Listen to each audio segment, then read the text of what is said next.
नमस्कार शेतकरी बांधवांनो, स्वागत आहे तुमचं किशोर दामोदर रोटे चॅनलला। आता मागच्या 10 दिवसापासून 15 दिवसापासून तुम्हाला मी सांगत आहे, काहींना पाणी बंद करायचं सांगत आहे। स्टोरेजचे स्प्रे जे की आपण बुजलुकोपोटॅश 05234 आणि मायक्रोट्रन ह्याचे बरेचसे 30-40% लोकांचे स्प्रे झालेले 3, 4, 5ला, काहींचे व्हायचे 2-3 दिवसात होऊन जाईल पहिला स्प्रे। सेकंड स्प्रे जो आहे तो आपल्याला 18, 20, 22, 25 पर्यंत घ्यायचा आहे। जसा पहिला स्प्रे झाला, पहिल्या स्प्रेच्या 15 ते 17व्या दिवशी दुसरा स्प्रे घ्यायचा आहे, हे लक्षात ठेवा। आणि ज्यांनाही ते अवेलेबल झालं आहे त्यांना 100% चांगलं आहे, आणि ज्यांना अवेलेबल झालं नाही त्यांनी आपल्याला कॉन्टॅक्ट करू शकता, जेणेकरून ते कुठं ज्या एरियामध्ये अवेलेबल झालं नाही तिथे आपण अवेलेबल करण्याचा प्रयत्न करू। कारण काय झालं आहे की अहिल्यानगर जिल्ह्यामध्ये तर सगळीकडे मिळते, फक्त विदर्भामध्ये लोकांसाठी अडचणीचं आहे। विदर्भ, मराठवाडा, खानदेश ह्या साईडला जे आहे, तर या साईडला त्यांना ते मागवावं लागेल। त्याच्यासाठी मी मागील कॉन्टॅक्ट नंबर दिलेले आहे, तेव्हा माझ्याशी कॉन्टॅक्ट करू शकता। तर आज जे बघा, आज आपण हा जो बहार पाहतोय, हे बघा, हा जो बहार आहे, हा बहार अडकण बहार म्हणतो आपण याला। अडकण बहार म्हणजे ऑगस्ट महिन्यामध्ये येतो फुलं हे, आणि ऑगस्ट महिन्यामध्ये फुलं कसे येतात हे मागील काही व्हिडिओमध्ये सांगितलेलं आहे। तर हे ऑगस्ट महिन्यामध्ये जर थोडा ताण बसला आणि आपली जमीन हलकी असली तर हा बाग फुटू शकतो।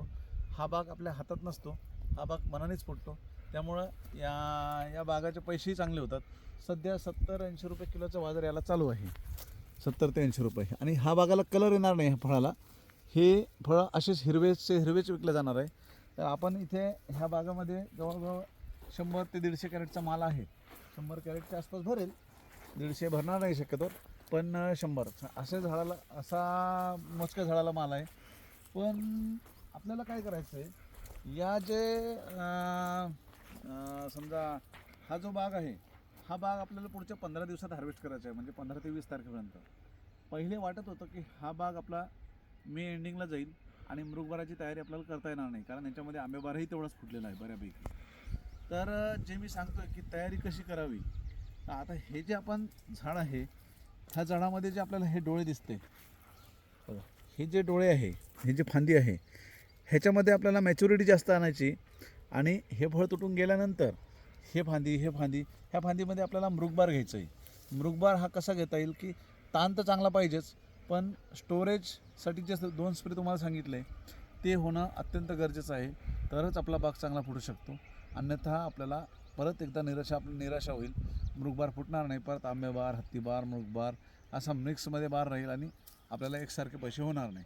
तर इथं तुम्हाला बघा झाडं दाखवतो, हे जे झाडं आहे थोडासा हलकासा पिंगटपणा झाडामध्ये काही झाडामध्ये आहे। तो पिंगटपणा कशामुळे आला की यावर्षीचा अति पाऊस, अति थंडी ह्याच्यामुळे आलेला आहे।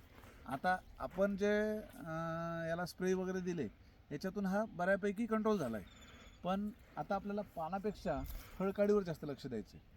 फळकाळी जेवढी स्ट्रॉंग राहील आणि जेवढी त्याच्यामध्ये अन्नद्रव्याचा साठा वाढेल, तेवढा आपल्याला मृगबार येण्याचे चान्सेस वाढून जाईल। त्यामुळे शक्यतोवर मी सांगितलेले 2 स्प्रे अर्जंट घेणे। पाणी ह्या जमिनीला मी जवळजवळ 10 तारखेपासून पाणी बंद करणार, 10 ते 15 तारखेपासून, कारण 15 तारखेपर्यंत पाणी यासाठी द्यायचं की हा हत्तीबार हार्वेस्ट करायचा आहे म्हणून। कारण 100 कॅरेट विकायचे म्हणजे इथं कमीत कमी 1.5 लाखाचा माल शिल्लक आहे आपल्यापाशी। हे 200 झाडं आहे, 200 मध्ये 100 कॅरेटचा माल आहे। तर इथे आपल्याला 1.5 लाख रुपये आपल्याला प्रॉफिट मिळून जातो, आणि तोच 1.5 लाख रुपये आपल्याला पुढच्या वर्षी खर्च करायला कामी येतो। त्यामुळे याची आपल्याला काळजी घ्यायची, आंबेबाराची आपल्याला काळजी घ्यायची नाही। विदर्भातील शेतकऱ्यांना आंबेबाराची काळजी घेऊन जो मृगबार फोडायचा आहे, तर त्याच्यासाठी आपल्याला फळाची साईज हरभऱ्यापेक्षा पुढे गेली की गळणार नाही, हे लक्षात ठेवायचं आहे। ते गळणारच नाही 100%, आणि आपल्याला आंबेबारही घेता येईल आणि मृगबाराचाही त्यात प्रयत्न चांगला करता येईल। आणि याच्यानंतर जर मध्ये पाऊस होत गेला तर आपल्याला पुढचे स्प्रे काय घ्यायचे किंवा त्याला ताण कसा घडवायचा आहे, हे आपण तेव्हा पुढच्या व्हिडिओमध्ये तुम्हाला माहिती मिळेल। धन्यवाद।